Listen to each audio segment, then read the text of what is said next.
Welcome, and thank you for clicking on today's video. Today, we had those daily expected moves come into play, and we were talking about some critical things in this area that we're going to go over in today's video. And boy, oh boy, do we have some crazy stuff going on for tomorrow, because you guys are going to be very surprised once I update these daily expected moves. But you're also surprised to hear that VIX is still calling an 85% chance for an up day in the market tomorrow. So let's pay attention, because we're going to show you something pretty crazy at the beginning of this video, and that means I have to update these daily expected moves real quick, but let's get into it right now. And as you can see, as I update those moves, we just have the options market is pricing in something monstrous tomorrow. Now, we're going to go over the signals in this, but let's just go over this briefly for a moment and say, if that 2-hour curls up, is it very close to the center line? It still is, and we're going to go into that 30-minute chart, but wow, look at the move for tomorrow. I'm going to tell you guys the implied volatility as of right now going into tomorrow is 28%. And this is when I like to calculate those ranges right at this time. It's worked very well. But for the Qs, it's like 40% for a daily expected. That is crazy. And then when you match that with the VIX saying there's an 85% chance for an up day, I don't know if I'd put all my eggs in that basket, but it's some fun percentages to mess around with. And if we see some critical signals in here, we can pay attention. But if the 2-hour is able to curl up here, it means test the high and go potentially do what? Make a new one. That means we might be heading towards that 700. But are we going to be able to shake off the bearishness? Is this going to be able to curl up at all? Well, we were talking about the 30-minute chart. Remember, we were talking about rejecting below the 5-day is where you could be very cautious, right? That's where the big volatility can come in. But you want to watch out for any kind of divergence. And what do you see down here? Well, weirdly enough, on your MACD, you didn't really make that divergence, right? You don't see that divergence on the MACD, but when you really look at this RSI, look how significant that 30-minute divergence is coming in. So going into tomorrow, these signals are suggesting that you have that, what we talked about in the live video, kind of a tester in case I can go live on Friday, but this would say that you have a bullish contrarian signal that says, hey, this is not going to go into negative territory anymore, and we're going to shoot into positive, aka this 30-minute is saying that we are highly probable to turn up the 2-hour chart. Mix that with some 85% stuff from volatility. We might be heading to the upside, but his earnings and things like that, are those going to ruin it? That's the big deal. So, because we do still have that downside move. So if the 30-minute's able to curl down here, the daily expected move, the weekly expected move would be two great targets to watch. 676.13 to the downside, and to the upside, we have 696.25. Now, the one thing about this huge move here is this. If the market makers really wanted to, hurt everyone, theta burn everyone, all they have to do is ping pong the market and have it sit right in this area pretty much all day. And then no one would be able to make money because everyone's expecting a big move. Usually we do get that big move, but if we don't, you can get a theta burn kind of day. So as of right now, the signals are suggesting that the 30-minute did confirm that divergence on the RSI. The 30-minute is telling you that the 2-hour has a good probability to curl up. Still got to actually see that come. So if I did take any kind of trade in this area with that confirmation, I would want to make sure to watch for any rolling before this 2-hour is able to curl up. But right now, that suggests that the moves right now, with the signals that are confirmed at this moment, the 30-minute is suggesting that we can head to the upside in the next couple of trading sessions.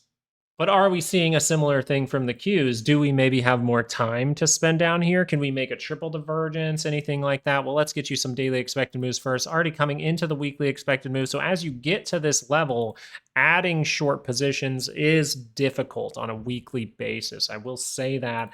Now, if you look at the 2-hour for the Qs, you're pretty far out of range. So you really have to watch the Qs for any kind of 2-hour roll in this area. So it's going to be very critical with that. But we have some daily expected moves for you. 618.32 to the upside. We have 693.18 to the downside. Very, very nice. Do we see anything from the 30-minute suggesting that this 2-hour can curl up? But once again, noting the positioning of the MACD is suggesting if that 2-hour does curl up, you have to get through this area right here. You have to definitively take back that 5-day, probably see a little 30-minute retest off it and head to the upside, because this is risky. The other thing is you could make a 2-hour divergence down here, and I think that's going to take too much time. The 30-minute here is extremely deep. So The only thing that can really save this right now are probably some earnings. If the earnings can take it back, if you can see that rapid buying at some point where the buyers come in strong here, you can see those bull pullbacks and stuff like that, but you will need a divergence. You will need a higher low to say that the 2-hour is going to see a good move here. That would be critical because the 2-hour is so far away from that center line. So as of right now, the 30-minute does not have divergence. The 30-minute does not have any kind of higher low for the Q. So that's going to be risky. And if you look down here, you don't even really have a flat anything down here on the RSI. So this means that the Qs, even though the SPY is spicing some things up, telling you, hey, we got a chance for a big reaction to the upside, the Qs are not agreeing with that. They are saying we need to spend more time down in this area.